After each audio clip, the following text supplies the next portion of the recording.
I always thought America was safe at night, until that night. What happened to me was like a nightmare. I will never forget it, and I swear I didn't choose this experience. Everything started with a strange incident on Monroe Street in Tempe, Arizona. Hi, my name is Jason Marshall, and this is what happened to me on a cold November night. I was driving my car on a side street in Tempe, Arizona. The street was almost deserted, the lights dim, and the air carried the scent of dust. I had no idea I was about to face something I would never forget. I was enjoying the calm after a long day at work when I saw a strange light moving quickly on the sidewalk. I thought it was a car, but there was no engine sound. I tried to ignore it, but a sense of unease began creeping in. Suddenly, my car stopped without warning. All the lights went out, and the street became completely dark.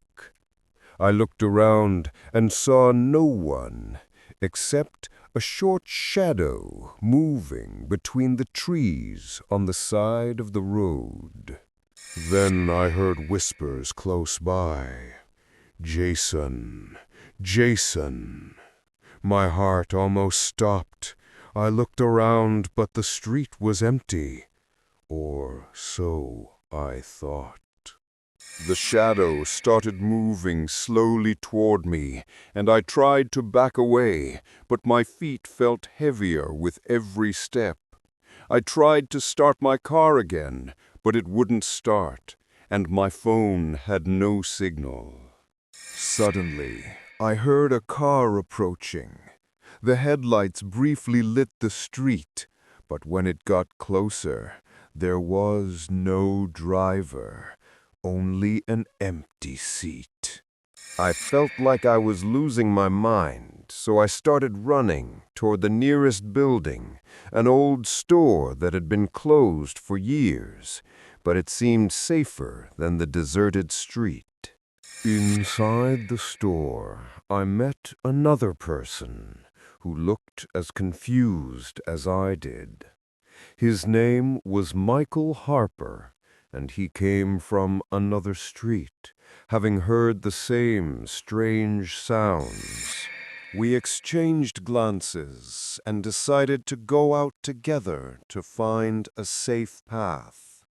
As we walked, the street lights began to flicker, and we heard heavy footsteps following us from afar. Then we noticed something terrifying. The shadow was not just one entity, but several shapes moving between the trees, as if watching our every step. As we turned a corner, a door of an abandoned container suddenly opened, and a tall, deformed creature with no distinct features emerged, its eyes glowing red. Michael tried to scream, but no sound came out. Panic took over us.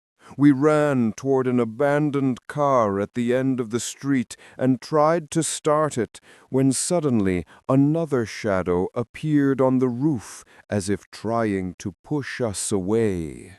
I couldn't believe my eyes. It felt like this nightmare would never end. As we ran aimlessly, I heard my phone ring. When I picked it up, the sound was only whispers saying, "Don't go, you won't survive." I closed my eyes for a moment, and when I opened them, the shadows had disappeared. But on the ground were strange footprints, not human, as if waiting for our next step. We tried to escape through a side street, but every turn closed in front of us, as if the street itself was moving to trap us. I tried to use my phone to locate us, but the map was filled with moving red lines with every step we took. Suddenly, we heard screaming coming from a nearby abandoned building. We approached cautiously, and what we saw changed everything.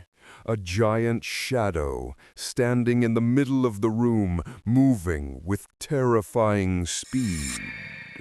Everything became chaotic. I felt like time had stopped.